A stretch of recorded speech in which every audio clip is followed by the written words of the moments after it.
నమస్కారం, welcome to 108 news Telugu. నా పేరు గౌరీ. ముందుగా బులెటిన్లో హెడ్లైన్స్. రాహుల్ గాంధీకి అర్బన్ నక్సల్తో సంబంధం, రాహుల్పై మండిపడ్డ నడ్డా. అమ్మకానికి హౌసింగ్ బోర్డు స్థలాలు, 3 డివిజన్ల పరిధిలో 73 ప్లాట్లు. రాష్ట్రానికి మంత్రి అయిన సామాన్య రైతుల పొలం పనులు, వ్యవసాయ పనుల్లో మంత్రి నిమ్మల. బాలీవుడ్లో సంచలనం, స్టార్ హీరో సైఫ్ అలీ ఖాన్ పై దాడి, ఆసుపత్రికి తరలింపు. ప్రతిపక్షం బీజేపీతో మాత్రమే కాదు, దేశంతోనూ పోరాడుతోందని కాంగ్రెస్ అగ్రనేత రాహుల్ గాంధీ చేసిన వ్యాఖ్యలను కేంద్ర మంత్రి జేపీ నడ్డా తప్పుబట్టారు.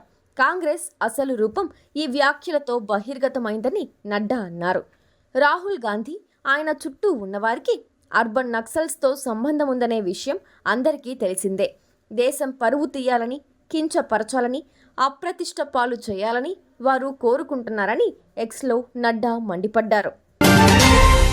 గ్రేటర్ పరిధిలో కొన్నేళ్లుగా అక్కడక్కడ మిగిలిపోయిన హౌసింగ్ బోర్డు స్థలాలను బహిరంగ వేలం ద్వారా విక్రయించాలని అధికారులు నిర్ణయించారు.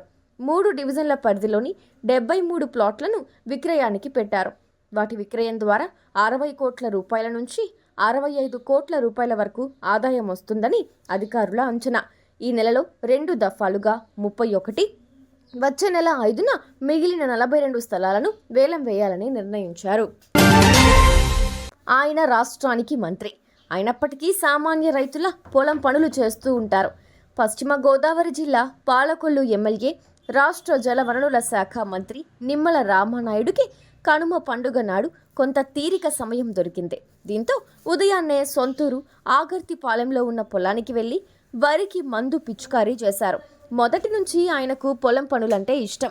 కళాశాల అధ్యాపకుడిగా పనిచేస్తున్నప్పుడు వ్యవసాయం చేసి వరిలో ఎకరానికి 55 నుంచి 60 బస్తాల దిగుబడి తీశారు. తీరిక సమయంలో పొలం వెళ్లి పనిచేయడం నిజమైన సంతృప్తిని అనిపిస్తుంది అని మంత్రి చెప్పారు. బాలీవుడ్ హీరో సైఫ్ అలీ ఖాన్ పై దాడి జరిగిందే. ముంబైలోని సైఫ్ నివాసంలోకి అర్ధరాత్రి ఇంట్లోకి చొరబడిన గుర్తు తెలియని వ్యక్తి ఆయన పని మనిషితో వాగ్వాదానికి దిగాడు. సైఫ్ జోక్యం చేసుకునేందుకు ప్రయత్నించగా దుండగుడు కత్తితో అటాక్ చేసి పరారయ్యాడు. దీంతో ఈ నటుడికి తీవ్ర గాయాలైనట్లు తెలుస్తోంది. ప్రస్తుతం లీలావతి ఆసుపత్రిలో చికిత్స పొందుతున్నారు. బాలీవుడ్ యాక్టర్ సైఫ్ అలీ ఖాన్ను ఆగంతకుడు 6 సార్లు కత్తితో పొడిచారని లీలావతి ఆసుపత్రి వర్గాలు తెలిపాయి. అందులో 2 గాయాలు మరీ లోతుగా ఉన్నాయని పేర్కొన్నాయి. Neuro surgeon doctor Dinge, cosmetic surgeon doctor Jain ఆయనకు సర్జరీ చేస్తున్నట్లు వెల్లడించారు. సైఫ్ను చూసేందుకు భార్య కరీనా, ఆమె సోదరి కరిష్మా ఉదయం 4:30 గంటలకే ఆసుపత్రికి వచ్చారని తెలిసిందే. దాడిపై పోలీసులు దర్యాప్తు చేస్తున్నారు. చూసారుగా, ఇవి ఇవాల్టి బులెటిన్ అప్డేట్స్.